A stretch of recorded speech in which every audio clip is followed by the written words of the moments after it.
All right, this lecture covers the end of the railroad era and the beginnings of the great period of time we know as the robber baron period. In fact, actually, when you talk about railroads, you can always talk about the robber barons because many of the great men of capital, many of the great titans of industry are going to, at one time or another, own railroads, attempt to own railroads, and so on. In a sense, for us, railroads are the gateway into this new era. So today we pick up and we run with some new individuals and new wars and so forth. All of which we got to remember our timelines here. Generally speaking, I'm not liable to ask you direct questions about what date and this, that, and the other. I'm more interested in the content than I am the exact time. But remember, when we talk about this railroad business and we talk about big business in general, we're talking about the post-Civil War and almost in some respects the immediate post-war era. And so as we pick up today, we're going to talk about some secondary characters who in their own time period were great men or big men or prominent men. May not have been good men, but they were certainly prominent, and they remind us of some of the folks that we see running around today. And so today we'll pick up and we're going to learn about what is known as the Erie War. So there are several men we ought to be aware of, and when we talk about this quote-unquote Erie War. Erie is a reference to the Erie Railroad. The Erie Railroad, it was said, was the Scarlet Woman of Wall Street. And it was also said she was called the Scarlet Woman of Wall Street because she had been bought and sold so many times and bought and sold so promiscuously. And where we pick up today is in the year 1867. So just a few years after the Civil War is over, while the Great Reconstruction sagas are under the way and fighting is pretty much a thing of the past, it's really important to remember when we talk about this idea of war and the idea of a railroad war is that, yes, that sometimes out west you'll actually see different agents of this company or that company coming to blows, even shootouts, say, in Raton Pass over in New Mexico. But where we are with this Erie War is a reference to the Erie Railroad that runs through and into New York City. The Erie Railroad was, and it was called the Erie War because newspapers needed to sell newspapers. And so, when they had sold many thousands and thousands and frankly millions of copy of newspaper because of the interest in the Civil War, and the Civil War goes away, people or editors and reporters cast about for ways to draw readers in. And so the salaciousness of this Erie War helps sell newspapers. So it's the war instead of an Erie takeover or something of that nature. I mean, you still see stuff like that today with movies like Wall Street was one from the 1980s with Michael Douglas in it.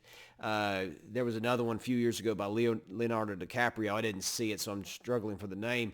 But it's like the Wolf of Wall Street or something of that nature. Some of you might have seen it, and you know what you're saying. It's not the right name. And it may be the Duke of Wall Street, the Earl of Wall Street, the Wolf of Wall Street, or whatever the name was. But about 4 or 5 years ago, DiCaprio was in it. So anyways, the idea of the robber baron, the con man, or certainly the shifty businessman trying to take money or get rich quick, and then he ultimately falls apart, or he lives a salacious lifestyle. It's been around for a long time, and even you see that in a sense in F. Scott Fitzgerald's The Great Gatsby.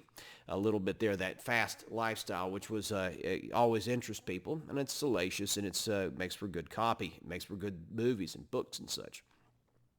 Well, anyways, all that to say, though, is that the Erie War is where we begin in 1867. So I need to give you 4 names that you need to put into your notes, and I'll start with the first and, in a sense, the oldest of the names there. This man's name is Daniel Drew. Daniel Drew.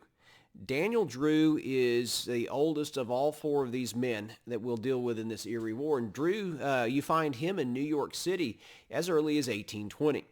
By 1867, New York City has clearly become the city that we understand it today, the great growth of the city, the bigness of the city, and all that sort of thing.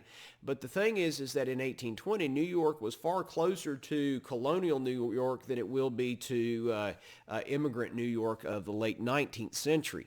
But Drew shows up when Harlem is still a separate suburb, and almost really could say borough. Suburb's not as correct, but it's a separate village and a separate town outside of the city of New York. And Daniel Drew begins his time as a New Yorker, not as a stockbroker, but as a tradesman, and more particularly a cattleman. You might even almost think of him as like a Texan goes to New York. Now, Drew never goes to Texas, never comes to Texas or anything like that, but he drove cattle. He sold and handled cows. And supposedly, and this may be true and it may not be, so you would call it apocryphal, supposedly the stock term of watered stock applies to Daniel Drew and his practices and habits. Now, the thing is that I don't believe Drew invented watering stocks, but at the same time, because he gets into Wall Street and he gets into stock trading, it's entirely possible this is the case, that he helped bring it into the nomenclature and the language of high finance. Well, what is a watered stock? In a cattle sense, is what you do is, especially if you're selling cattle by the pound, meaning you get paid more by pound rather than per head. The thing is that when we talk about being paid per pound, you're going to want to increase, and you're going to want to weight down your cows. So what Drew would do before he would take them to the auction is that he would feed them salt. And what happens when you're fed salt? Some of you have eaten salty food over the years. You know exactly what happens, and that is you want to drink. And cattle are no different than humans, or humans are no different than cows, is that we will belly up to the trough. We will belly up to the bar, or we will belly up to the water faucet, and we will drink until we are satisfied. Cattle will drink a tank full of water. And so then you go measure them, and you have watered stock, the stock of the cow. And the watering, of course, is the weighting. So Drew had always had a bit of a shifty aspect to him. Later in life, he experiences a profound religious conversion. And worth noting, too, is that you will see him walking down the streets of New York during the 1850s or whatever, crying and weeping and muttering about how he had sinned against God and had committed, iniquities. And so, as one biographer wrote about him, said basically you would see him crying and repenting, but never quite repenting all the way. Another person said it this way, and you can say this about several of these robber barons we'll deal with. He kept his ledger book in a different drawer from his Bible. So Daniel Drew is that first of these robber barons, these shifty, I was about to say criminal, shifty businessmen in this Erie War. The second man worth noting here is going to be, and the first three I'll give you, who are all kind of in cahoots together to one degree or another. The first three are all together. The second man worth noting here is loud and bombastic. He is loud and a braggart. He comes from peddler's stock, as one historian has called him. Basically, he grew up as a carnival barker, and he came to New York, got money stolen from him, and then he learned how to steal money from others, at least in a financial sort of way. But that man's name is James, or everybody called him Jim Fisk, F-I-S-K. Jubilee Jim. He was like I said, carnival barker. He wore the finest clothing.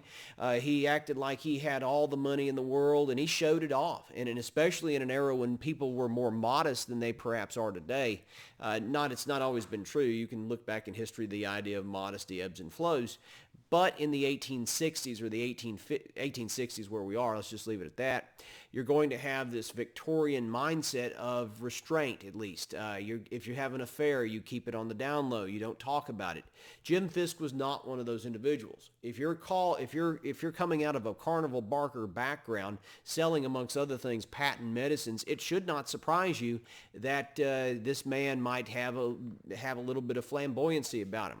He would wear fur coats, even when he might not need to. He'd wear a big silk top hat. He'd wear rings on most of his fingers, and quite promiscuously, he would have girlfriends and to my memory, he was not married, but that doesn't matter. He'd have girlfriends, and he'd change them out on a regular basis, and he kind of was open about it. Now, he wasn't just in your face, but it was part of his shtick. It was part of his deal.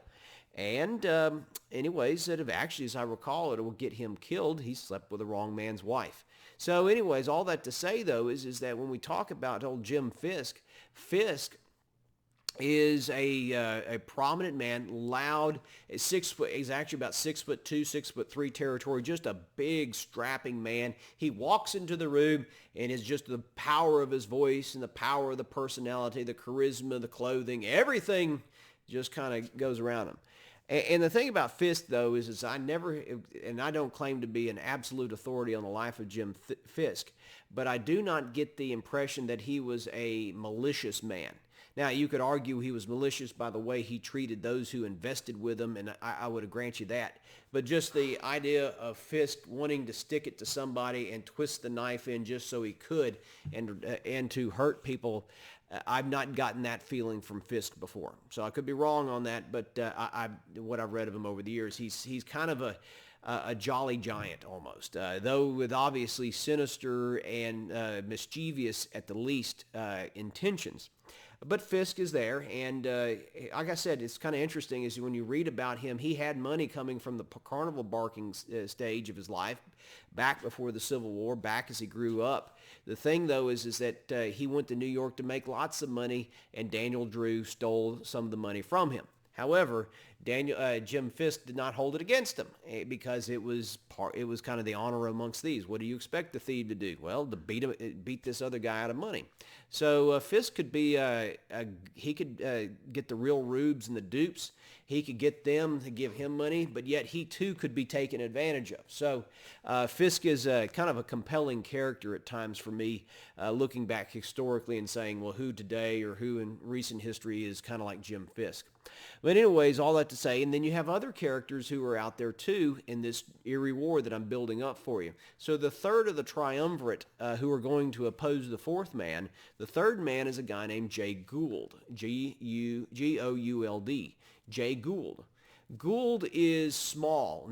Gould is retiring. Gould had been sick as a child. He had typhoid, and then he also suffered from pneumonia as a child, and both of those can kill you, and if they don't kill you, especially pneumonia, can leave you in a kind of a sickly state.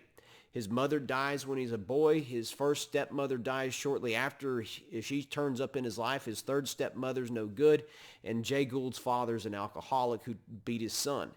Not a good home life, to say the least, but yet Gould is going to rise to the top, and he's, in fact, really, in a sense, going to run away from home so he can get away from that abusive father and that busted and disastrous family arrangement. And evidently, when you talk about Gould, evidently some people who Gould's father had shorted on money will abuse the boy, physically abuse the boy to punish the father. It's some strange stuff. It's harsh stuff, to say the least. But yet here we are with Jay Gould, and Gould himself is quiet. And just keep that in the back of your mind as we tell the story of the Erie War.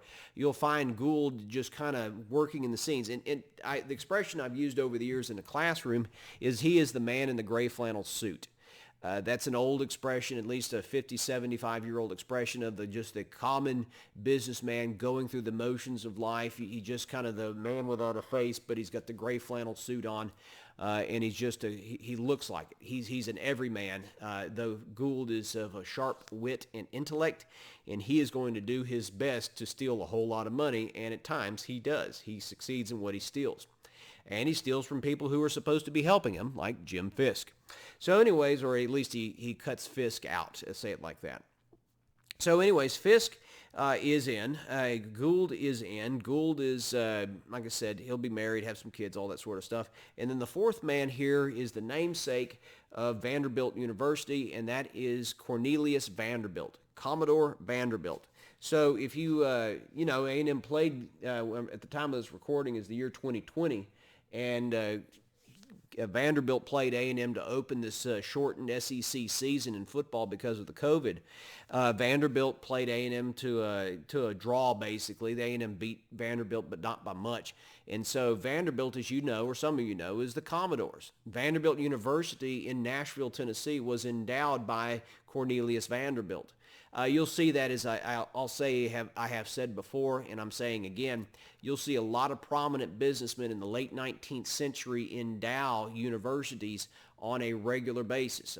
Many of the men we're talking about, they will endow universities, or they will endow colleges, or they will endow schools to help further their legacy or affect things that they want to see taught and done in the United States. And so in a sense, I'll say it now just briefly, but I'll go into more detail later. One of the things you see in the establishment as the United States grows in the late 19th century, and grows a lot in the 19th century and now to the end of the 20th, is you'll see colleges and universities established, not by the church like it was prior to the Civil War, but you'll see a lot of businessmen and foundations establish or endow existing colleges and really change their, either create what they want, or they will change and remold that college. Duke University is in a sense that way. Duke University was established as a Methodist college, but the Duke family gave money and it changed the university in a sense forever. But you'll see that done. Daniel Drew gives money as well. He does the same thing. But Cornelius Vanderbilt, he's called the Commodore because he starts out his life as a steamboat captain in New York.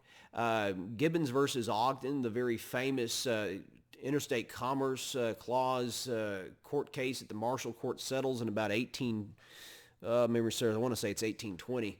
You'll find Vanderbilt in the background of that court case. He was working for Mr. Ogden, but at the same time, he eventually gets into his own steamboat business. He keeps the name Commodore. It's kind of an honorific title, and you'll see him running goods and people and ferry services and so on. Vanderbilt will always be looking to make money, and then Vanderbilt in the transportation field is going to try to establish this ferry service and overland route from say New York down to Nicaragua in Central America, across the isthmus, and then into the Pacific Ocean, then go on to San Francisco. Because remember, there is no canal at that point, no canal in Panama, and the only way to get to San Francisco was either to cross the continent in a long route, especially prior to the transcontinental. That is not easy. The thing is that not only do you have that, but you also, if you don't go that way and you want to take the water route, you got to take a clipper ship all the way around the bottom of South America, the Straits of Magellan, and shoot up, and that can be not necessarily dangerous, though it can be at times, but by the 19th century it's more of just long, and if you're not used to being seasick, it's real rough down there in South America, and then you come on up. Anyways, this was the thinking, maybe establish this new trade route. The problem was our travel route, and problem for Drew was that some of his own businessmen were trying to beat him out of money, and he recognized it, and he didn't like that, and so he ditched it. All of which is to say, by the time you get to the 1860s,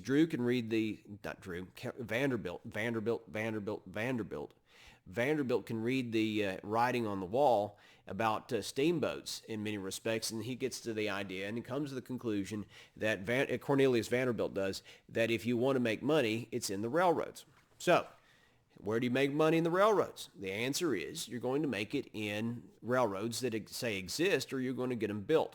Well, we've already talked about the building, and so now we're talking about existing railroads and the takeover of those railroads that have good routes. The Erie Railroad has a wonderful route there in the Northeast. It comes up from New York City, goes along the Hudson River essentially, and then bears westward toward Buffalo and points beyond. It is the best route in that mountainous or hilly upstate New York region, and that is why people want to buy and sell her so much. They will also she is very profitable. So you have a great route. She is profitable because of the route.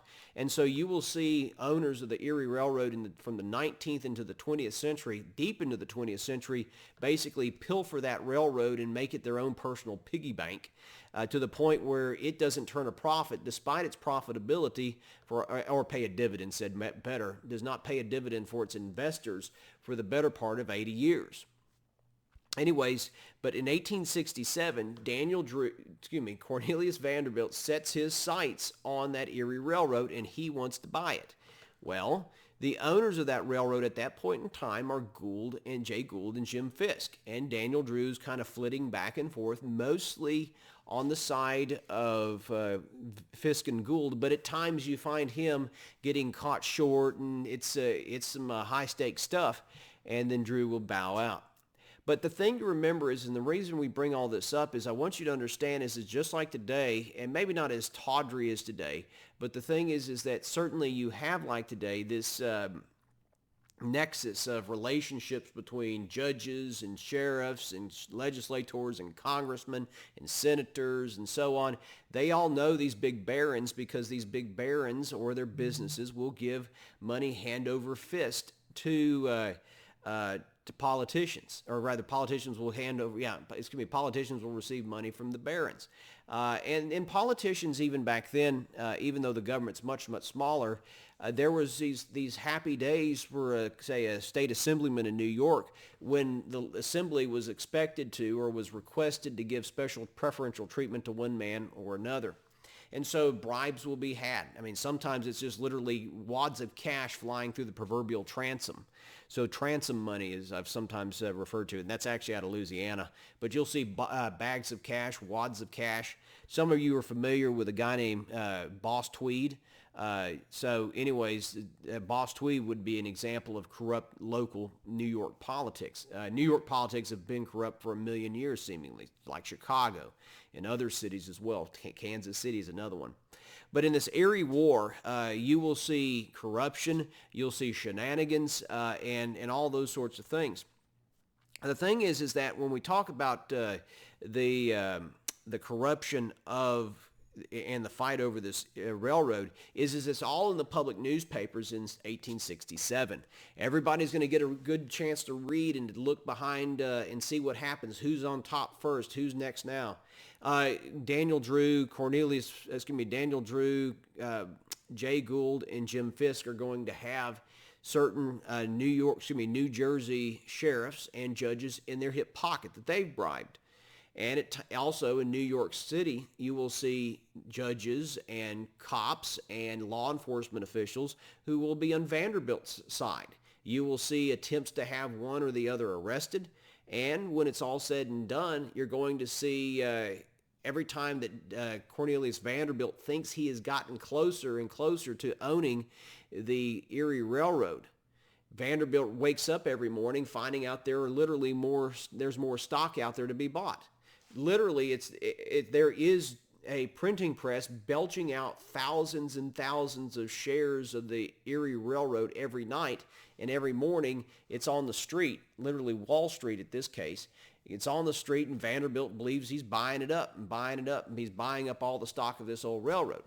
Thing to remember is that with all the corruption and bribery, it was a Wild West atmosphere in high finance back then. There was no SEC, no Securities and Exchange Commission. There's no Federal Trade Commission. There's none of those regulatory bodies that really popped up in the 20th century, whether it's the Progressive era, the New Deal era, or the Great Society era, and you don't have that. And so basically, whatever you, in a sense, whatever you could get away with, you could, and you could make money and this and that. So it's all in the newspaper. People are buying copy. This Erie War eventually ends up happening is that Cornelius Vanderbilt throws his hands up and he says, "Y'all can have that old railroad. I don't want it." But Vanderbilt, moves on. He buys other railroads, makes a good pot of money, gives his money to his kids. They build opulent houses, I believe, in North Carolina, if my memory is correct. And then Vanderbilt dies. Cornelius Vanderbilt dies later in the 19th century. However, that sets us up in a very basic sense. And Drew, by the way, drops off. He was always kind of a peripheral player here. He's just a character, but he's a peripheral player. But the next thing we talk about now is 1869, what's called the Gold Ring. And one of the problems with Ulysses S. Grant is this, is that for all the good that Ulysses S. Grant does as a general, and he does good as a general, Ulysses S. Grant leaves a lot to be desired. Grant leaves a lot to be desired as a president. He does tamp down on the Ku Kluxers and the rifle clubs and so forth in the South. We've already talked about that. Yet at the same time, for all of the honesty that Grant has, he is easily taken advantage of by his friends, and they take advantage of him and they prevent him from, they basically make his administration corrupt. Grant himself is not a corrupt man. He's not a womanizer. He's not somebody who's stealing money out of the till or anything like that. But Grant's friends will do exactly that. And so one of the individuals, when we talk about Grant's shortcomings, would be the fact is that Grant has, when you talk about Grant, he's got family members who are going to be involved. In fact, actually, one of the men worth noting here is a guy named Abel Corbin, and he will marry President Grant's spinster sister. Oh gosh, excuse me, I just drew a blank on her name. Give me a second. So Virginia Grant is her name. Virginia Grant will marry Abel Corbin in 1869. So Abel Corbin, who had been a widower from his first marriage, Abel Corbin is now the brother-in-law of President Ulysses S. Grant.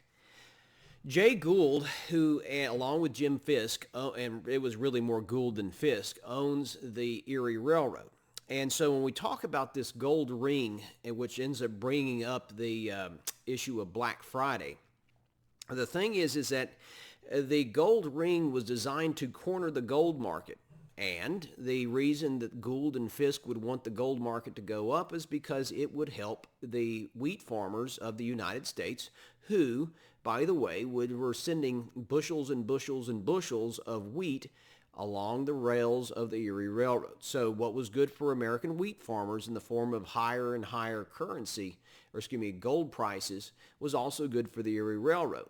And on top of that, Jay Gould, and to a certain lesser degree Jim Fisk himself, they are certainly interested in speculating on the causes and speculating and trying to make money and so forth.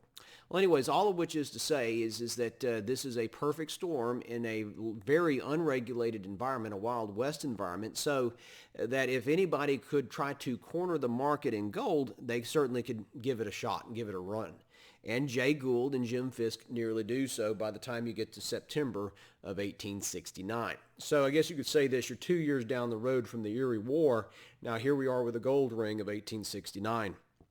And so slowly but surely, Jay Gould and Jim Fisk and a few others are assembling money, and they are buying and buying more gold. They're buying gold at prices such as $124 an ounce or $120 an ounce or something like that, and they keep driving it up and trying to buy it up, and drive it up.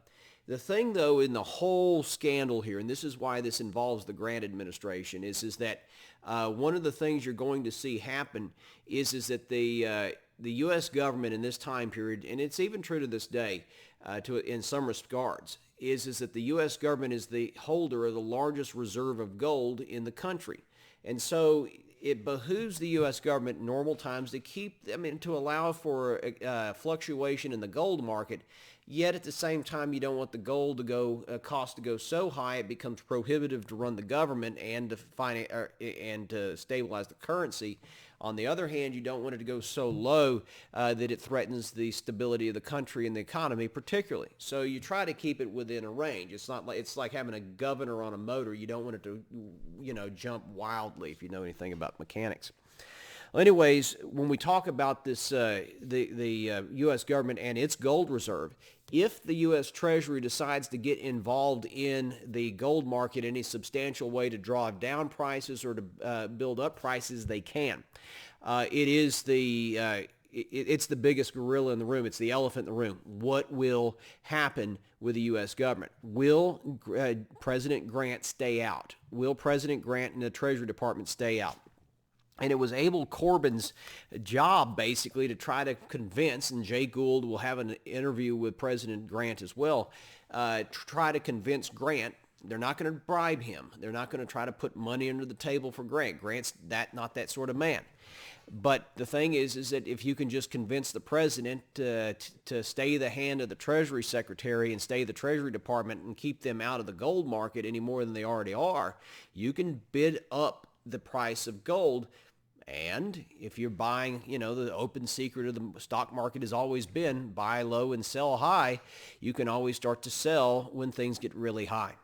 And so as you're getting into now September of 1869, things had been going fairly decently. The government had been sitting it out, and prices are just like a slow but steady climb, maybe even more than steady, but an accelerating climb. Prices get higher and higher. And there will be people who are buying on the short, and there are folks speculating here and there, but they're small timers, and they're pinched as the prices go up, up, up, and up, and up. What do you do? What do you do? Can they keep the government out? The problem was for the big bulls, for the big manipulators, in this case Gould and Fisk particularly, who had bought lots and lots of gold. And in fact, Fisk was leveraged to the hilt, meaning he had bought gold on the margins. He had bought gold with credit. He'd bought gold with his mere name, and he bought gold with the money he had. All that to say is Fisk is leveraged up as far as he can go with gold, but as long as the elevator keeps going up, as long as the escalator goes up, it's okay. He can play this game. But on September 24th, 1869, Black Friday as it's known historically, the gold market opened at 10 a.m. as it always did. And this is not online like it is today, of course. It is in a room. And these men are all piled in here. There had been a fervency and a real issue, real concern and a real mania and ecstasy almost that was going on in the gold market and the larger market in general. Will the Treasury get involved? Will the Treasury start to flood the market with gold, its own gold, to try to drive down the prices? And word was coming back from well-placed sources within the Grant administration that was exactly what was getting ready to happen. But not everybody knows that on September 24th, Friday, 1869. And as that market opens, pandemonium almost breaks loose in that room. People are screaming and hollering, and they're yelling. It is even threats of physical violence. Jim Fisk, big Jubilee Jim, walks into the room, wades in, and he starts hollering to anybody who will listen, "I'll take gold at $135 an ounce." And as the price gets going higher, and "I'll take gold, any gold you got, at $137 an ounce." And he's standing on a table, big man standing on a table. Everybody's going to see him. He's Jubilee Jim. He is in his element.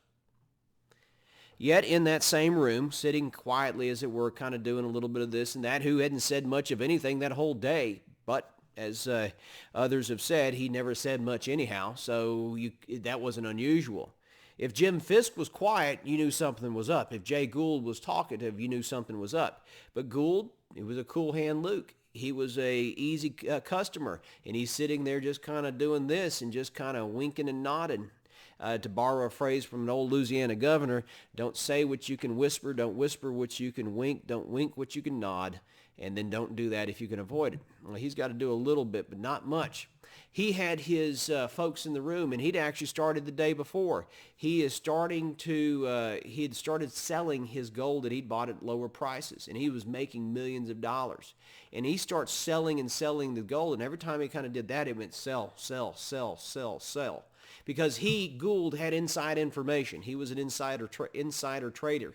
And so he knew that the Treasury Department was about to hit at about noontime with an announcement, we're coming in and we're coming with gold, and the price of that gold is going to go down, just like going off the bottom of a cliff or a roller coaster. Now Fisk, who knew nothing of this because Fisk was a little bit too trusting and not that good at as a robber baron, Fisk is still screaming, gold, gold, gold, give me gold, give me gold, give me gold. And it was bid up to $160, $170 an ounce. It was, pandemonium in the room, and all these other traders who have no idea what's coming. And then news breaks that the Treasury Department was going to flood the market with gold that it had in reserve. And then the poof, boom, like a bubble bursting, the gold ring collapses. Well, at the end of that day, Jim Fisk walks out of that trading room, that gold trading room there in the New York Stock Exchange, Wall Street. He has nothing to his name except the clothes on his back.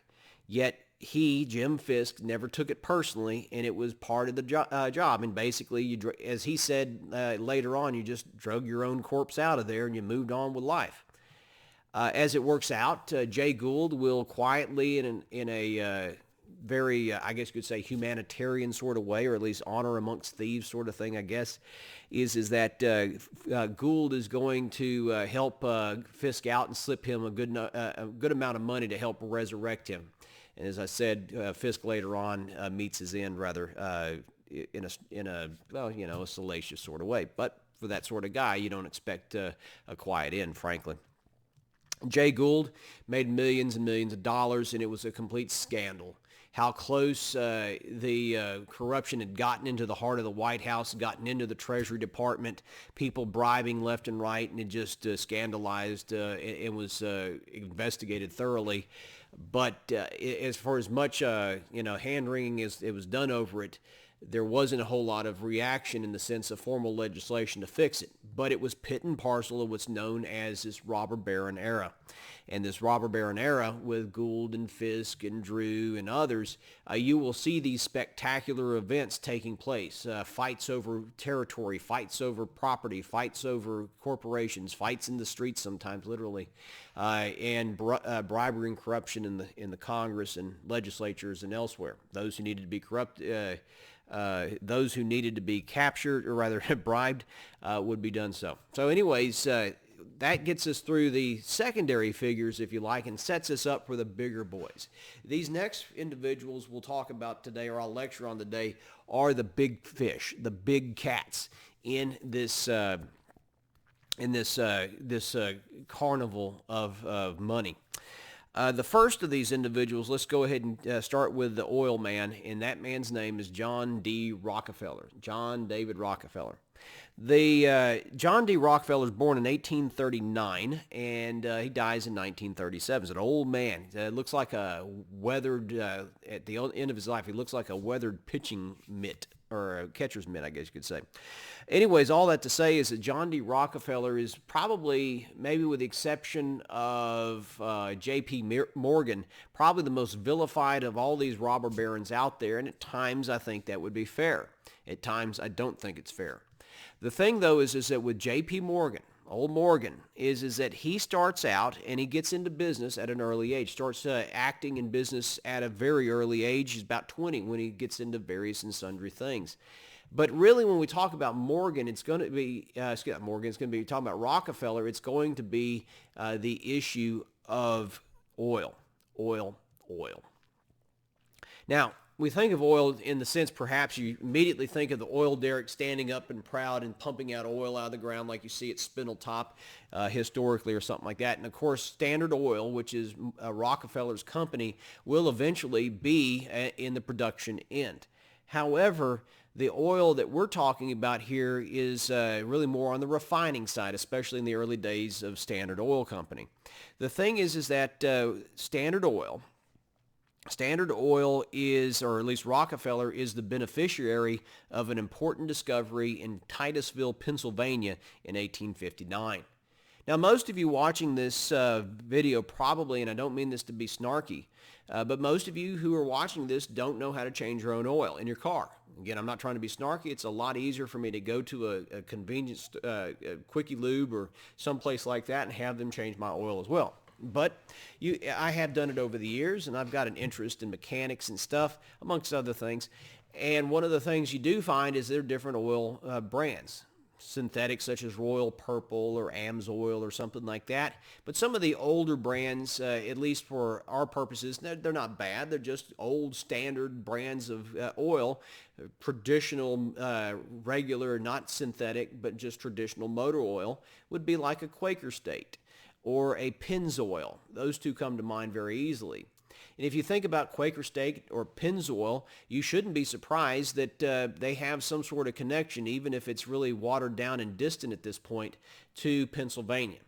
In about 1859, you're going to see the discovery of oil in Titusville, Pennsylvania. But in reality, that oil had already been there and had already been leaking to the surface there in western and southwestern Pennsylvania. Rock oil, as it's sometimes referred to. And this is one of the great leap forwards. great leaps forward.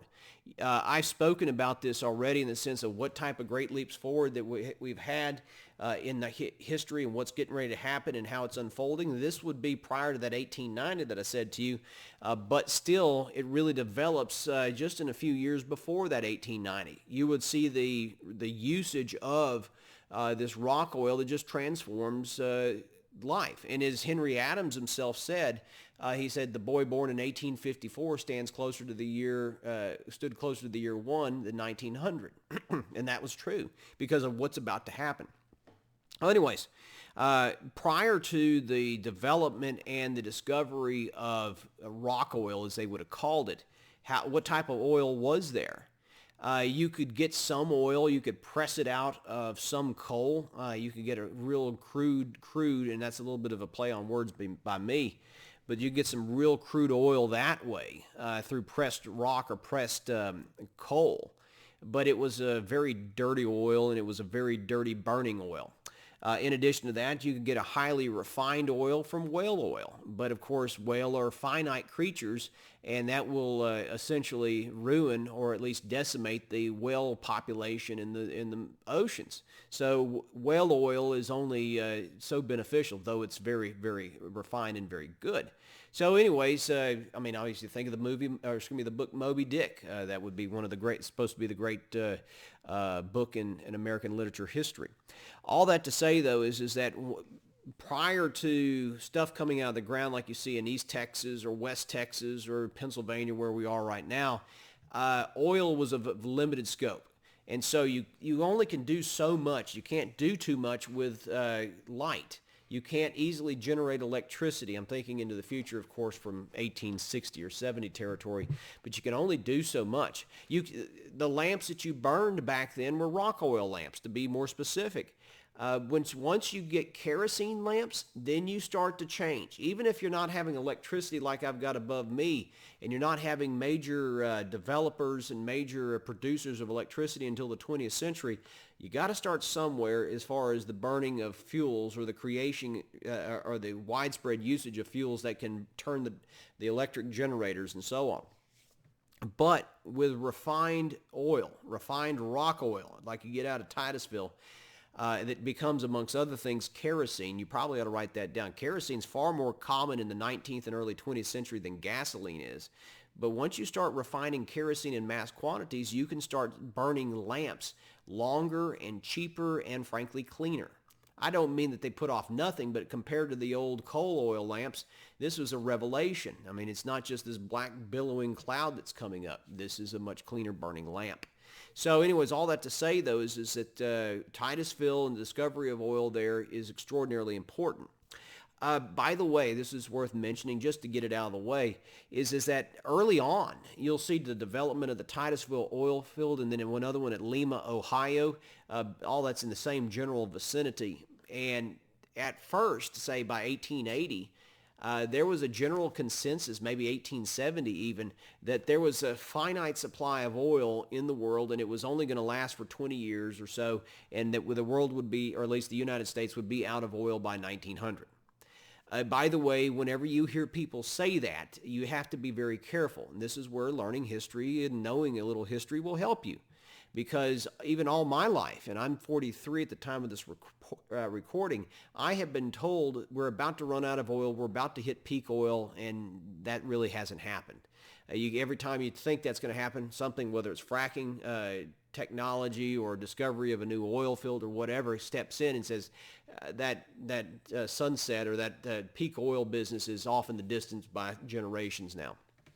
So when I was a boy, the thinking was, and I remember seeing this in textbooks in fourth grade sort of thing, and so I remember them saying that you had about 50 years worth of oil left, and that was it, and that's 60 years at most, and that's it, no more. It's all gone. But unlike, and this has got a bunch of tea in it, unlike this mug that I drink, and you can just drink to the bottom, and you can see the bottom, and that's that, so really mining for oil or digging for oil or drilling for oil or for that matter, coal or natural gas. The issue isn't so much as will you run out, does it become too inefficient? Does it become too expensive to get what's left? And at that point, you start to see the move away from it.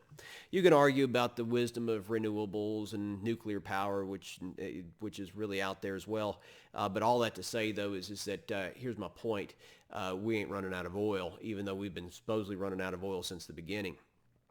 And even old John D. Rockefeller, who's worth noting is a very stout Christian and more particularly a Baptist at that, he just believed it was inconceivable in the late 19th century that God himself would allow man to find oil and to be able to do so much with the chemical products that come from it. And we think, and I've only taught it and presented it in the form of producing electricity and burning and lubrication.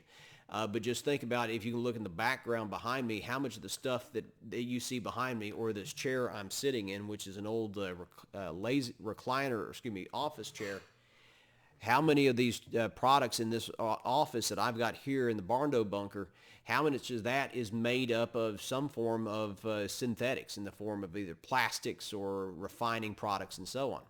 It's a lot. And so, I mean, you got to keep that in mind.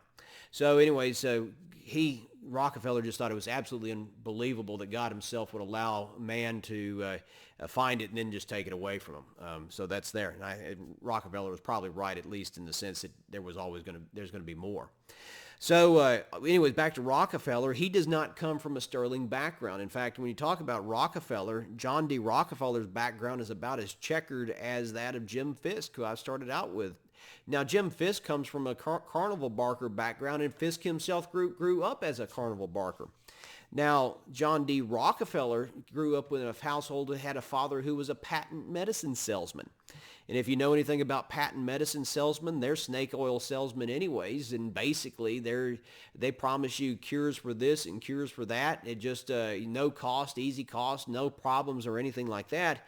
And most of the time, 99% of the time, it's nothing more than just that, snake oil. Or it's mixed with a whole lot of alcohol so you feel better and, well, after the fact.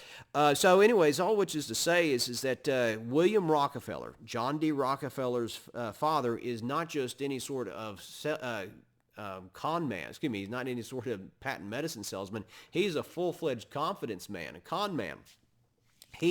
William Rockefeller, old Bill, is a piece of work. He will travel all over New England. He will travel all over the mid-Atlantic and into Canada selling and peddling these various cures for this or that, some of which included cures for stomach cancer. And if you had stomach cancer, I'll fix you. And if it doesn't, I'll fix it. It'll give you some relief and that sort of thing there. And so he traveled all over. And he is a charming, charming devil. And that's the thing about all confidence men or con men, it seems like. Some are better at their craft than others. And I say it's a craft, and I think it probably is. But if you ever meet a con man and he gets to you for $1,000 or $500 or hopefully not much more than that, but if he takes advantage of you and after the fact and you figured out you got taken advantage of and you say to yourself, or out loud even, oh my gosh, I can't believe that so-and-so did this to me, then you probably were done by a good con man. The bad con men you see coming, or the mediocre con men you see coming. The great con men you don't see coming. You think they're honest, and all of a sudden you wake up, 6 months, a year or two later, so to speak, and then like, oh my gosh, he done me out of all this sort of money. Well, John D. Rockefeller's father, William, was more of the latter than he was a pretty good con man. At least for some people, they wanted to believe him. So maybe Lincoln was right when he said you can fool some of the people all the time. And you can fool all the people some of the time, but you can't fool all the people all the time. That's Lincoln. But Bill Rockefeller, he was able to fool some people. He fooled his first wife. Her name was Eliza Davison. That is John D.'s mother. John D. Rockefeller's mother, Eliza Davison, was a woman of wealth. And it should not surprise you, and if it does, you are much more trusting than I am, but it should not surprise you that a con man would be attracted to a woman who had money, especially back in those days when a man who was married in New York law, particularly because he's born in New York, and Eliza's from New York. And under New York law, prior to the Civil War, a man who married into a wealthy family, or say the woman had money coming into the marriage, it becomes the husband's money. Aaron Burr pilfered women that way as well, former Vice President Burr.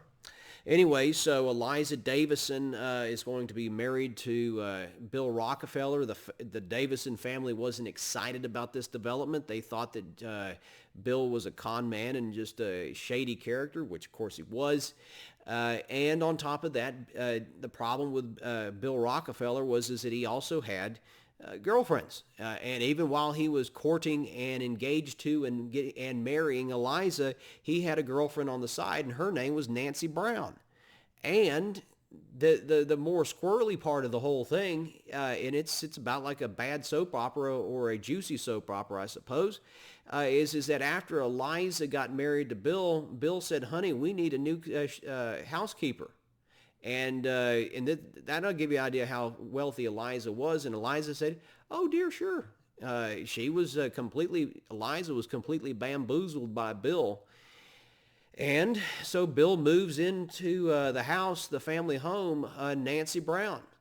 And so within the first year of marriage, not only is Eliza pregnant with John D. Rockefeller, Nancy is pregnant with Bill's child.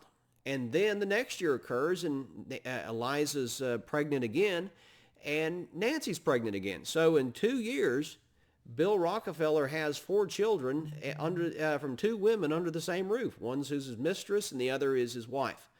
Bill Rockefeller was a piece of work. But Eliza's brothers, the legal wife's brothers, basically said, "Bill, you got to get rid of Nancy. We know what you're doing, and this isn't going to cut it. We're going to stop you one way or the other." And so Bill, ditches his mistress, puts Nancy out. They send her on her way with the boys, or her kids. And then Bill goes back on the road as a patent medicine salesman, selling this and that here, there, and everywhere. And he travels into Canada, and he marries another woman named Margaret Allen, and he essentially is a bigamist. He has 2 families in 2 different areas. It's just a full-on fiasco. So as you could imagine, John D. Rockefeller, when he talked about his father, didn't talk about him all that much. And when he did, it was in platitudes and euphemisms. And frankly, one of the things that Rockefeller sought to avoid was the admission that his father was a scoundrel. You'll see variations of that in life. It's not unusual. It's just what, in this case, Rockefeller does. But Bill, quite tellingly, when he was around, he wasn't exactly Mr. Model Father to his boys and his children. And as he said himself, Bill Rockefeller talked about his perspective on rearing children. He said, quote, I cheat my boys every chance I get."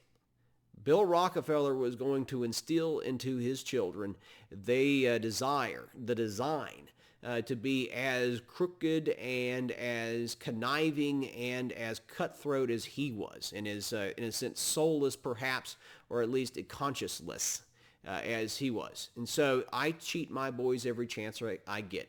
That is bad fathering advice, bad child rearing advice, and don't ever take that one to run with. So the thing is that when we say Bill Rockefeller, he worked his boys over. But Eliza, she had her own quirks. And I say this as somebody who is religiously observant and a Baptist, is that Eliza was a stout Baptist. She was a Calvinist Baptist. And if you know anything about Calvinists, they have a very deterministic view of God, that he is a very sovereign individual. And Eliza was a stout Baptist, and she consoled herself with religion while dealing with a husband that left a lot to be desired. And so she was, if there was a disciplinarian in the family, it certainly wasn't Bill, because he was gone most of the time. And when he was there, he was cheating his sons. So the person who applied the rod, as it were, the family member, the spouse who applied discipline to the boys, the Rockefeller boys, it was Eliza. And she would, to use John D's term, she would tan her boys from time to time. Anyways, all of which is to tell you, and all of which is to say, is that to give you an idea how John D. grew up, Eliza told the boys one winter day there in New York State, mid-state New York, said, "Do not go skating. I don't want you to go skating. Don't go skating."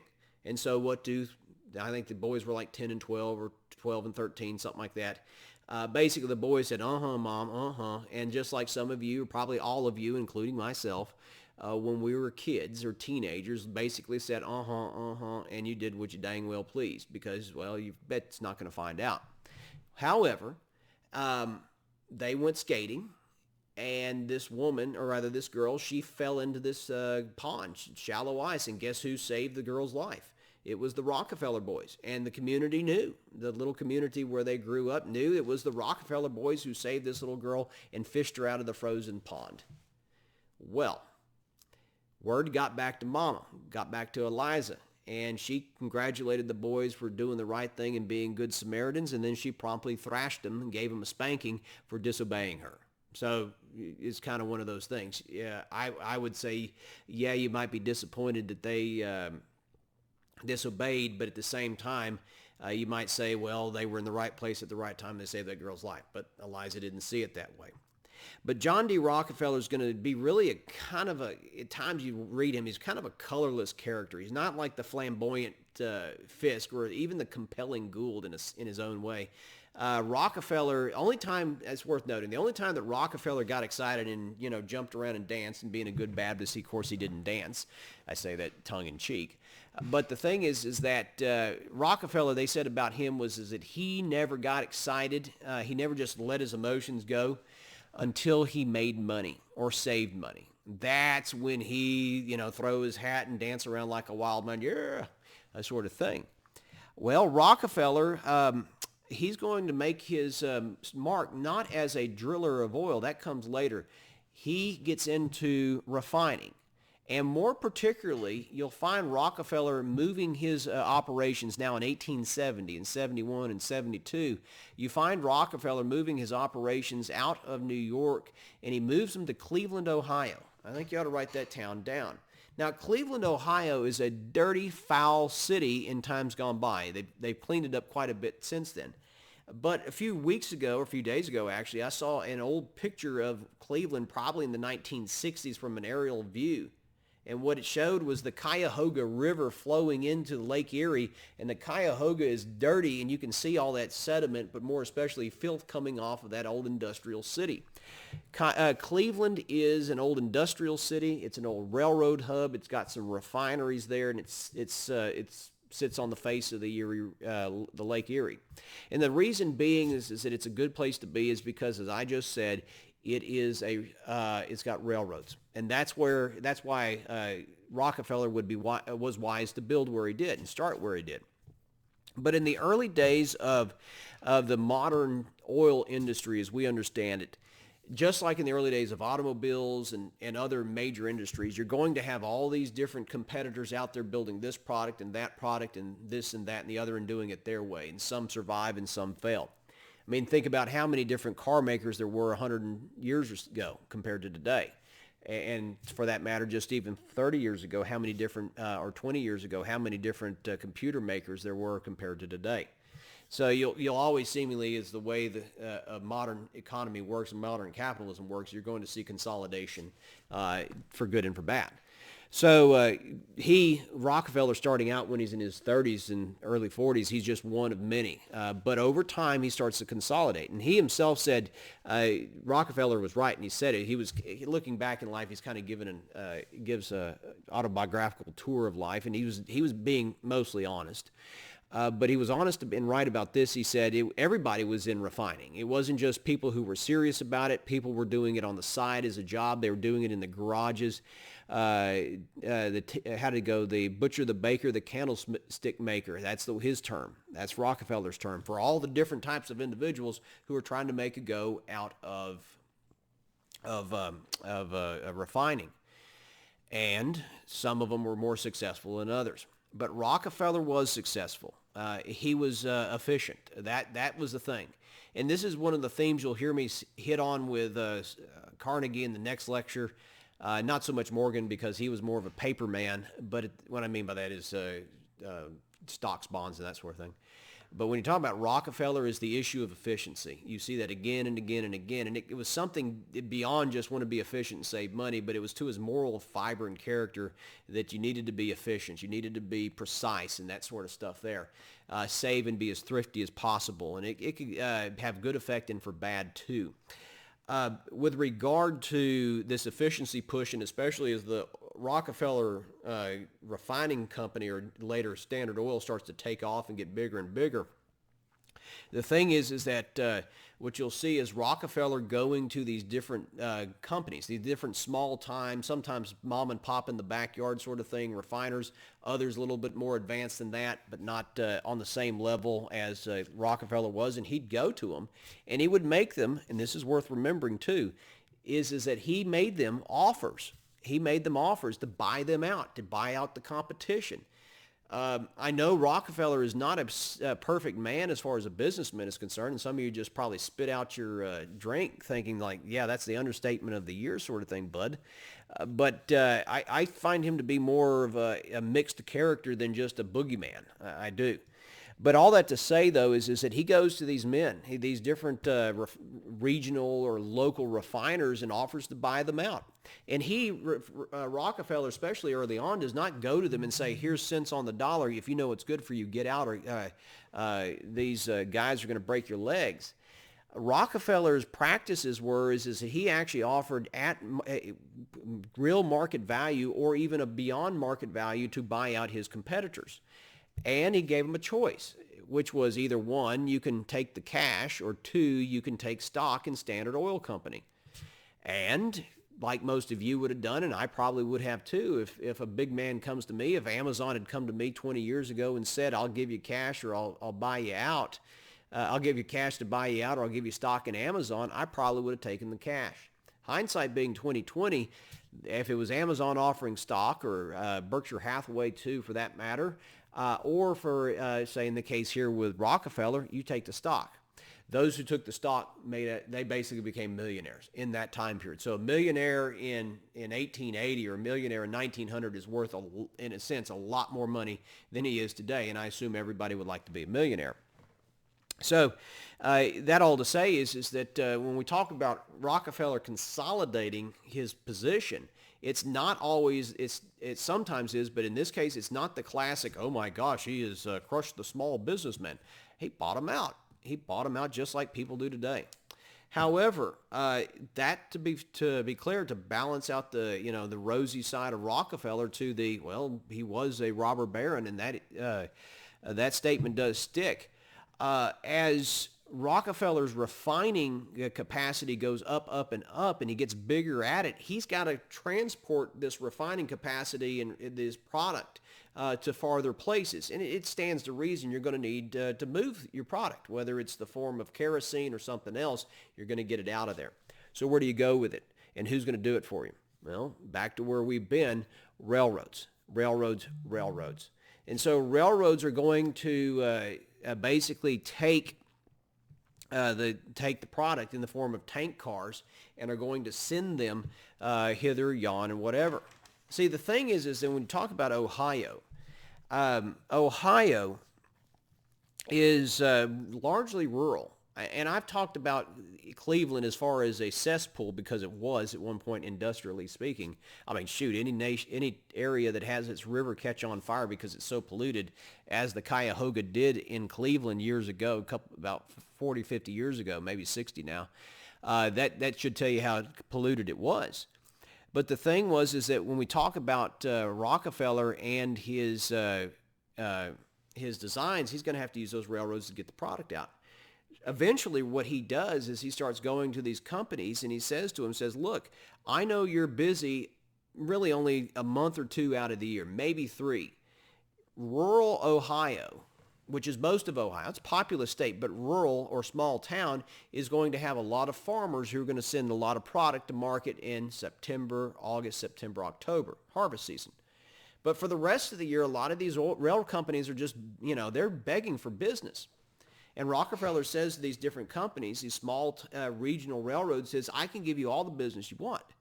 You have to have tank cars. Invest in that, and you will make profit with me, and I will help you out. Come with me, work with me, and I will give you business in February, and I'll give you business in June, and I'll give you business even in August, and so forth. However, there's going to be a catch. You don't get something for nothing in life. You should know that. If you don't, by now, learn it and keep that in the back of your mind. Because if someone says something for nothing, he's probably a con man, or it's the lottery. The thing is that when you talk about what's the give, Rockefeller's going to say essentially, I'll fill up all your capacity, but you got to give me a special price. You've got to give me a special cut rate because I'm doing a lot of work with you. And so these railroaders are like, okay, we have to. I mean, this is an opportunity you cannot pass up. But if you think of, down the line a little bit here, now who controls who? Who controls who ultimately? If you are most of your capacity and most of your business, say 90%, 95%, 85%, whatever the percentage is, depends on the railroad. But if the vast majority of your business is with Standard Oil Company and John D. Rockefeller, who's got control of who? And you know the answer, of course, is Rockefeller's got control of you because he'll start to turn that screw on you. Others would do similar sorts of things. Home Depot, Walmart, Amazon, on we can go. It's not just Rockefeller, but they'll turn the screw on you and say, okay, you got to give us a better price. Maybe it improves profit for Standard Oil or Walmart or whomever, or it does something else in the sense that it helps them lower their price. And the thing to remember, too, about Standard Oil and their refining capacity is they produced really good product. Their products were first class. It's not like they were just garbage. It was not a bad product as far as I'm concerned. But anyways, and if you chose not to, if you chose, well, I don't have to do this as a railroader, and you said Standard Oil, go suck a lemon, well, you're going to be probably out of business because, frankly, Rockefeller at times could get even more brass-knuckled in the sense that he might try to buy you out and be more hostile, or just simply kind of build a cordon around you as a warning to anybody who tries to hurt Standard Oil. So that's the darker side of the whole thing. But Rockefeller certainly is going to make a lot of money, and then they start buying railroads, and you start to see this vertical integration. He's a full-on monopolist at the end of the day. However, I do always say when I talk about he's a monopolist, but he does produce product at a cheaper cost, and it's good product. I mean, it's not without some benefit in a sense to the product they do use. And I should say this. I would hasten to add one other thing, too, is that John D. Rockefeller did not fight in the Civil War despite being born in 1839. He hired a substitute. Rockefeller basically, like many of these other characters we look at in the robber baron era, they looked around and said, my life's too valuable to me and to the country, but me especially, and my business, to be sacrificed on a battlefield in the Civil War. And maybe they were right. But in when we talk about Rockefeller's production, and this is the thing, is what do they produce? They produce kerosene. They produce gasoline. Eventually, when diesel comes along, they get that too. Heating oils and such, lubricants for modern society is going to run on lubrication, and you're going to get that too. You'll also see lots and lots of sulfur-based products being produced. In fact, that was one of the complaints about Titusville and Lima oil was it stunk like a skunk's rear end. And how do you get that out? Well, that's that sulfur. That sulfur stinks. And if you've ever been to Luling, Texas, and it smells to you, and it should. By the way, Somerville's a different smell. That's that creosote. But if you're talking about Luling, Texas, that is that sulfur in the oil down there, and you extract that out. And sulfur is actually a really good lubricant in its own right. Diesel fuel used to have a lot more sulfur in it, and it was that's why diesel motors, amongst other reasons, would last forever, is that they had that good sulfur compound. It's a pollutant, I grant you, but that sulfur compound in there, in that diesel fuel just lubricated the head, and it just ran all day. I mean, you could run that thing for 10 years, and it wouldn't really bother it. All of which is to say is that Rockefeller figured out ways to sell products, and it was a great leap forward. If you talk about a barrel of oil, that's Rockefeller's baby right there. It's 42 gallons. When you hear a barrel of oil is worth $70 on the market today, it's a barrel of 42 gallons. That's the standard to Rockefeller and his Standard Oil Company. Famously also, to give you the idea how dogged he was about efficiency, Rockefeller was a sort like Carnegie as well, who walked in and would say to a floor manager, he expected his managers to know everything, seemingly in a sense. You should be able to answer this question and that question, and he'd ask him. He was standing there watching his floor manager in the company, and this is again that kind of vertical monopoly idea. Used to be that the Standard Oil bought their cans and bought their containers from outside sources. Rockefeller came to the conclusion after doing some number crunching that, you know what, we can actually make we can make profit here too, so we'll bring it in-house. So they were looking at these cans for kerosene, and you sealed the can with kerosene. You sealed the can with solder and you filled it with kerosene. And Rockefeller's got his arms like this watching it, and he's watching that solder drip onto those cans to seal it. And he says to the manager, the overseer's like, how many drops of solder go into that can?